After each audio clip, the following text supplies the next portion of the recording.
Hello everyone, welcome back our YouTube channel education craze. और आज मैं आपको पढ़ाऊंगा इलेक्ट्रिसिटी का आगे का टॉपिक करने वाला है। ठीक है, लास्ट वीडियो में हमने किया था रेजिस्टेंस। ठीक है ना, तो रेजिस्टेंस से ही शुरुआत करते हैं। आज हम पढ़ने वाले हैं कि factors on which resistance depend, मतलब कि रेजिस्टेंस का मतलब होता क्या था, रुकावट होती थी। अब रुकावट किन किन चीजों पर निर्भर होती है वो हम पढ़ने वाले हैं। ठीक है, किन किन चीजों पर डिपेंड होती है। देखो, सबसे पहला आता है हमारा लेंथ ऑफ कंडक्टर। समझ लो ये वायर हमारी, ठीक है, ये वायर है।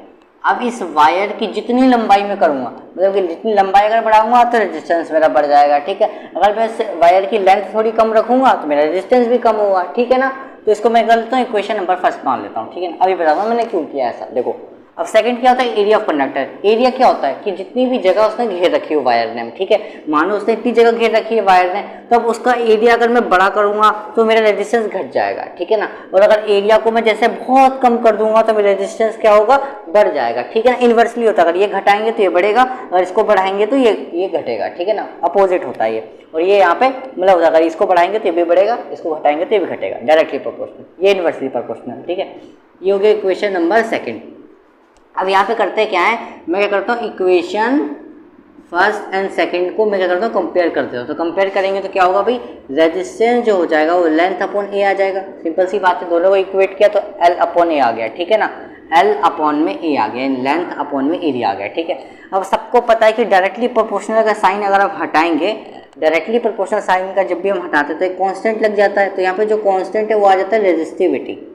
ठीक है ना, वो जो एक कांस्टेंट यहाँ पे आप सबको दिख रहा होगा वो होता है रेजिस्टिविटी। ठीक है, यहाँ पे हम लिखने वाले हैं कि ये जो रो होता है क्या होता है, रेजिस्टिविटी होता है हमारा। ठीक है ना, रेजिस्टिविटी ये कांस्टेंट होता है। सिंपल सी बात है, आपको सबको पता है ना, डायरेक्टली प्रोपोर्शनल हटता है तो कांस्टेंट का साइन लग जाता है। ठीक है, बेसिक चीज़ थी, इसमें कुछ था ही नहीं।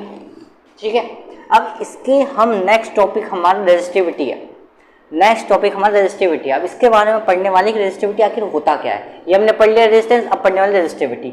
चलिए जल्दी से मूव ऑन करते हैं। नेक्स्ट टॉपिक आ गया हमारा रेजिस्टिविटी। अब देखो रेजिस्टिविटी क्या होता है। रेजिस्टिविटी क्या होता है, अभी हमने पीछे पढ़ा था कि कांस्टेंट होता है। ठीक है ना, तो एक कांस्टेंट होता है जिसमें रेजिस्टेंस हम बढ़ा सकते हैं और घटता है। एक तरीके से क्या है, कांस्टेंट है जिसमें रेजिस्टेंस घटता है और बढ़ता है। ठीक है ना, और ये हमेशा नेचर ऑफ मटेरियल पर डिपेंड होता है। किस पर डिपेंड होता है भाई, नेचर ऑफ मटेरियल पर डिपेंड होता है। ठीक है ना, अब देखो इसकी एसआई यूनिट क्या होती है, रो होती है। ठीक है ना, कंडक्टर्स की हमेशा रेजिस्टिविटी हमेशा हाई होती है। ठीक है ना, इंसुलेटर्स की हमेशा जो रेजिस्टिविटी होती है, सॉरी इंसुलेटर्स की हमेशा रेजिस्टिविटी हाई होती है, कंडक्टर्स की हमेशा कम होती है रेजिस्टिविटी। ठीक है ना, और अलॉयज की मतलब कि ना ज़्यादा हाई रहती है ना ज़्यादा लो रहती है, इंटरमीडिएट रहती है। ठीक है ना, बीच की रहती है। ठीक है ना, अच्छा देखो अभी हमने पढ़ा था ना, रेजिस्टेंस हमारा क्या बन गया था, रेजिस्टिविटी लेंथ अपॉन में एरिया, ये बन गया था हमारा। तो अगर यहाँ से रेजिस्टिविटी की वैल्यू निकालूँ तो क्या बनेगा, रेजिस्टिविटी की वैल्यू ए को भेज देंगे तो मल्टीप्लिकेशन में। ठीक है, तो रेजिस्टेंस मल्टीप्लाई हो जाएगा एरिया,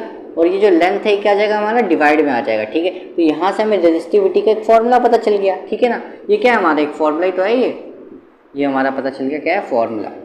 ठीक है ना, अब इसकी ऐसा यूनिट देख लेते हैं कैसे बनी है। ठीक है ना, देखो जो रेजिस्टेंस की होती है वो ऐसा यूनिट वो क्या होती है हमारी, ओम होती है, सबको पता है। ठीक है, एरिया की क्या होती है यूनिट, मीटर स्क्वायर होती है। ठीक है ना, और लेंथ की क्या होती है, मीटर होती है। तो देखो 1 मीटर से 1 मीटर चला गया तो कितना बचेगा यहाँ पे, ओम मीटर बचेगा। ठीक है ना, ओम मीटर कह देते हैं इसके ऐसा यूनिट, या फिर हम रो कह देते हैं। ठीक है ना, या तो आप इसको ऐसा यूनिट जो होती है इसकी या तो ओम मीटर कह दो, ठीक है, या तो आप ओम मीटर कह दो या फिर आप रो कह दो। ठीक है, तो रेजिस्टिविटी तो बहुत आसान था, कुछ नहीं था। रेजिस्टेंस हमने पढ़ा और इस टॉपिक में रेजिस्टिविटी पढ़ा। ठीक है, और जब हम अगली वीडियो लाएंगे उसमें मैं आपको सीरीज कॉम्बिनेशन और पैरेलल कॉम्बिनेशन आराम से समझाऊंगा। ठीक है ना, चलिए मिलते हैं नेक्स्ट वीडियो में।